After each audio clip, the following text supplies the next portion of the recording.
जय श्री राम। पिछले एपिसोड में मैं एक बहुत ही अनिवार्य चीज़ बताना भूल गया। जब मैं इंटर में गया तो इंटर में जाने के बाद हाई स्कूल से एकदम कोर्स चेंज हो जाता है। इंटर में जाने के बाद एकदम कोई संबंध नहीं रह जाता है। तो मैं बड़ा परेशान हुआ। तो वहाँ हमारे परम पूज्य गुरु जी श्री सियाराम मिश्रा जी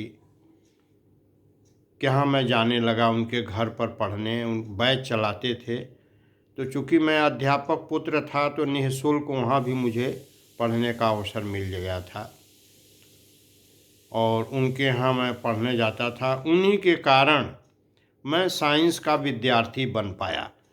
मेरे जीवन में अगर वो नहीं रहे होते तो हमको नहीं उम्मीद है कि मैं साइंस स्टूडेंट बनता। मैं साइंस छोड़ करके आर्ट्स में आ जाता।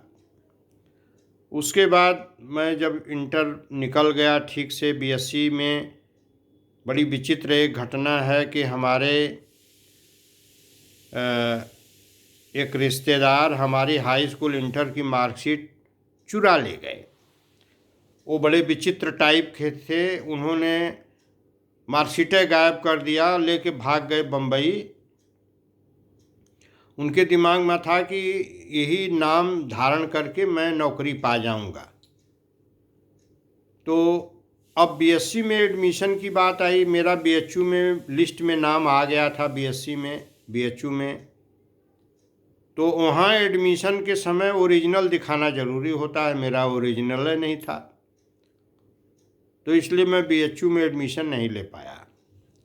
तो हरिश्चंद्र डिग्री कॉलेज में पिताजी अंडरटेकिंग दे करके मेरा एडमिशन किसी तरह से करा दिए। फिर 2-3-4 महीने में मेरा मार्कशीट डुप्लीकेट बन करके जब आ गया तो उसके कुछ दिन बाद हमारा ओरिजिनल मार्कशीट भी हमारे वो रिश्तेदार के भाई लेकर के आए। हमसे कहे कि उसे कहे मत, बड़ी बेइज्जती हुई, ये मार्कशीट फलाने उठा लेगा, ले के रख ले, नाम मत ली है। हमके ठीक बात, नाम न ले भाई, नहीं परिवार का बेइज्जती हुई। तो मार्कशीट अब हमारे पास 2-2 कॉपी मार्कशीट है, ओरिजिनल और डुप्लीकेट। फिर मैं एमएससी में जब एडमिशन लिया बीएचयू में, तो 20 दिन मैंने मैथ में क्लास किया। 20 दिन बाद मेरा फिर फिजिक्स में एडमिशन हो गया। तो लड़के कहने लगे कि यार फिजिक्स का कोर्स स्कोप ज़्यादा होता है, चले जाओ फिजिक्स में। तो हमने फिजिक्स में ट्रांसफ़र करा लिया।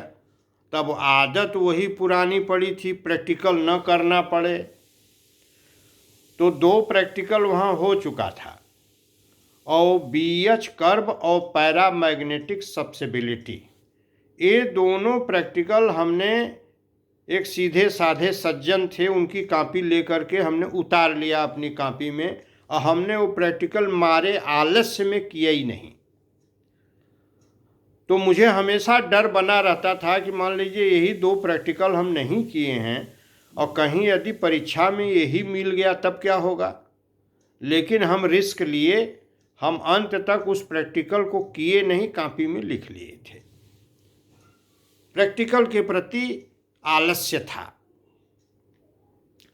अंत में परीक्षा के दिन वही हुआ जिसका डर था।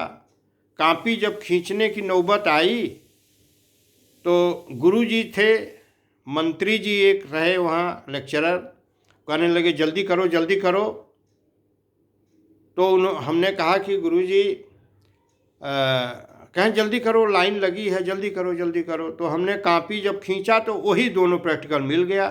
कभी कभी संकल्प सिद्ध हो जाता है, जो सोचिए वही हो जाता है। ऐसा ही हुआ मेरे साथ। अब हम लगे गिड़गिड़ाने, हमके गुरुजी ये दोनों प्रैक्टिकल छोड़ के बाकी हमने सब किया है। अब मंत्री जी लगे कहने कि rule is rule, rule is rule. और बहुत कोशिश किया हमने, और वो कॉपी उन्होंने बदला नहीं। जब कॉपी उन्होंने नहीं बदला तो हमको लाचार होकर के 2 में से एक चुनना पड़ा। हमने बीएच कर्व चुना, अब BH कर्व में मैग्नेटाइजेशन, डीमैग्नेटाइजेशन, रीमैग्नेटाइजेशन का परिभाषा हम बता देते और हम कुछ करने लायक नहीं थे, लेकिन यही पूछा जाएगा ये कोई ज़रूरी तो है नहीं। और उसके अलावा हमको 4 घंटा वहीं खड़े रह गए, हमको कुछ अइबे नहीं किया।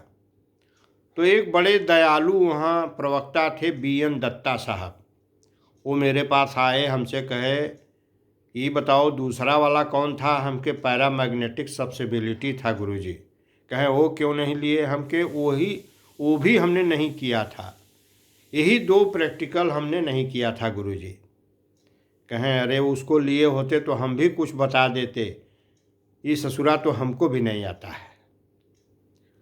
कुछ माल पानी रखे हो तो जाओ बाहर से ले आओ। हम कहे नहीं गुरुजी। कहे अरे जाओ जाओ, जबरी हमको ढकेल दिए, कहे कि जाओ लेकर के आओ बाहर माल पानी, कुछ न कुछ होगा ज़रूर। हम कहे कुछ नहीं है, यही काम तो हमने ज़िंदगी में कभी किया नहीं, माल पानी लेकर के हमने कभी नहीं पास किया परीक्षा। फिर भी वो जबरी हमको कहे कि नहीं जाओ जाओ बाहर से कहीं से कुछ ले दे के आओ। हम गए, फिर वापस आ गए। अंत में हमको 100 में 30 नंबर मिला प्रैक्टिकल में, और मेरा डिवीज़न सत्यानाश हो गया। मैं सब फर्स्ट क्लास था, लेकिन MSc में आके मैं सेकंड क्लास हो गया। तो यही है। अब वो गुरुजी किसी कीमत पर सुनने को तैयार नहीं थे। एक डॉक्टर VS माथुर साहब थे, उन्होंने कहा बेटा मंत्री जी किसी की सुनते नहीं हैं, ये हमारी तो एकदम नहीं सुनेंगे, तुम देखो कोशिश कर लो, अगर सुन लेते हैं तो बहुत अच्छी बात है। मंत्री जी ने सुना नहीं और मेरा डिवीज़न सत्यानाश हो गया। तो प्रैक्टिकल से हमेशा हम भागते रहे। तो जो भी साइंस स्टूडेंट हैं, मैं उनको यही कहूँगा कि भैया प्रैक्टिकल से कभी मत भागिए, प्रैक्टिकल खूब करिए। और बाकी मैं किसी चीज़ में बहुत कमज़ोर नहीं था। जय श्री राम, जय श्री राम।